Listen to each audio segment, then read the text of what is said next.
ہمارے وطن عزیز بھارت میں بےروزگاری نوجوانوں کا مقدر بن گیا۔ میں ان یواؤں سے اپیل کر رہا ہوں جو بھاجپا کو ووٹ دیتے ہیں، کبھی تم سوچو کہ کیا تمہارے گھر میں چراغ جلتا ہے؟ کیا تمہارے گھر میں تم کو تمہارے بھائی بہن کو پڑھانے کے لیے فیس کا انتظام تم کر پاتے ہو؟ آج پیٹرول اور ڈیزل کی قیمتیں آسمانوں کو چھو رہی ہے۔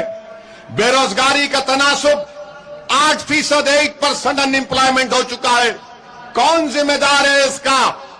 مہنگائی آسمانوں کو چھو رہی ہے تو بھاجپا کے لوگ بولیں گے ارے نہیں، مہنگائی کو مت دیکھو، ہم نے فلاں چیز بنا دی۔ مہنگائی کی بات کریں گے تو بولیں گے وہ اسی مغلوں کی تائید کرتا۔ ہاں، مدھیہ پردیش کے مکھیہ منتری میں مانتا ہوں، دیش کے پردھان منتری آپ سے بھی کہہ رہا ہوں کہ اگر بھارت میں اگر یوا بے روزگار ہے، مہنگائی آسمانوں کو چھو رہی ہے، ڈیزل 1 لیٹر 102 روپے ہو چکا ہے، تو اس کا ذمہ دار یقیناً اورنگزیب ہے، مودی نہیں ہے۔ بچوں کے پاس نوکری نہیں ہے، بادشاہ اکبر ذمہ دار ہے۔ پیٹرول 104 روپے ہو چکا ہے، 115 روپے ہو چکا ہے، اس کا ذمہ دار تاج محل بنانے والا ہے۔ اگر وہ تاج محل نہیں بناتا تو آج پیٹرول 40 روپے میں ملتا۔ بالکل صحیح ہے، میں مانتا ہوں دیش کے پردھان منتری، غلطی کی اس نے تاج محل بنایا، غلطی کی اس نے لال قلعہ بنایا، نہیں بنانا تھا۔ وہ پیسے بچا کر رکھنا تھا کہ 2014 میں مودی جی آئیں گے، ان کو پیش کر دو۔ آپ بتائیے، ہر چیز کو لا کر نہ مسلمان ذمہ دار ہے، مغل ذمہ دار ہے۔ ارے کیا بھارت کی ہسٹری میں کہ صرف مغلوں کی حکومت تھی؟ اس سے پہلے نہیں تھی؟ اشوکا کی حکومت نہیں تھی کہ چندرگپت موریہ کی سرکار حکومت نہیں تھی؟ کئی سرکاریں تھیں، مگر بی جے پی کی آنکھوں میں صرف مغل دکھتا ہے۔ ایک آنکھ میں مغل، دوسری آنکھ میں پاکستان۔ نہ ہم مغلوں کے جانشین ہیں، نہ ہم کو پاکستان سے کچھ مطلب ہے، مگر ان کو سب چیز نظر آتی۔ جنہ ارے جنہ سے ہم کو کیا کرنا ہے؟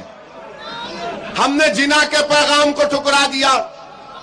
آزادی کے 75 سال کا جشن ہم 15 اگست کو منانے جا رہے ہیں، تو بھارت میں جتنے 20 کروڑ مسلمان ہیں وہ اس بات کی گواہی دے رہے ہیں کہ ان کے دادا اور پردادا نے پاکستان کے پیغام کو ٹھکرایا تھا اور بھارت کو اپنا وطن عزیز مانا تھا۔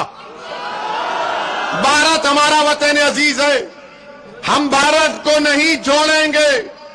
تم لاکھ نعرے لگا دو، چھوڑ کے جا، چھوڑ کے جا، چھوڑنا تو دور کی بات، ہم زندہ بھی رہیں گے تو اس زمین پر سینہ تان کے رہیں گے،